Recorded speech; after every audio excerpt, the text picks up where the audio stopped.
ಮಂತ್ರಾಲಯವು ಶ್ರೀ ಗುರು ರಾಘವೇಂದ್ರ ಸ್ವಾಮಿಗಳ ಮಹಿಮೆ ಮತ್ತು ದೈವಿಕ ಅನುಭವಗಳ ಕೇಂದ್ರವಾಗಿದೆ. ತುಂಗಭದ್ರಾ ನದಿಯ ತೀರದಲ್ಲಿರುವ ಈ ಪವಿತ್ರ ಸ್ಥಳವು ಕೋಟಿ ಕೋಟಿ ಭಕ್ತರ ನಂಬಿಕೆಯ ತಾಣವಾಗಿದೆ.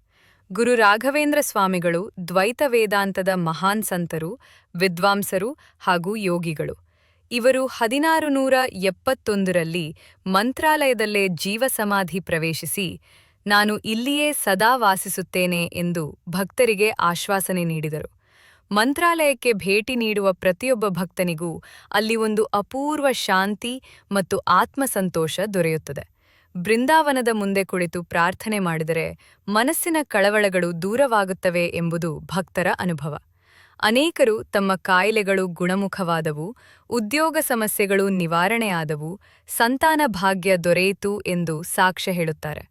ಮಂತ್ರಾಲಯದಲ್ಲಿ ನಡೆಯುವ ಸೇವೆಗಳು, ಪೂಜೆಗಳು ಹಾಗೂ ಹಬ್ಬಗಳು ಭಕ್ತಿಯ ವಾತಾವರಣವನ್ನು ಇನ್ನಷ್ಟು ಪವಿತ್ರಗೊಳಿಸುತ್ತವೆ. ಗುರು ರಾಘವೇಂದ್ರ ಸ್ವಾಮಿಗಳ ಕೃಪೆ ಕಾಲಾತೀತವಾಗಿದೆ. ಭಕ್ತಿಯಿಂದ ಅವರನ್ನು ಸ್ಮರಿಸಿದರೆ ಜೀವನದ ಸಂಕಷ್ಟಗಳಲ್ಲಿ ಅವರು ಸದಾ ಮಾರ್ಗದರ್ಶಕರಾಗಿ ನಿಂತು ರಕ್ಷಿಸುತ್ತಾರೆ ಎಂಬುದು ಮಂತ್ರಾಲಯದ ನಂಬಿಕೆಯ ಸತ್ಯವಾಗಿದೆ.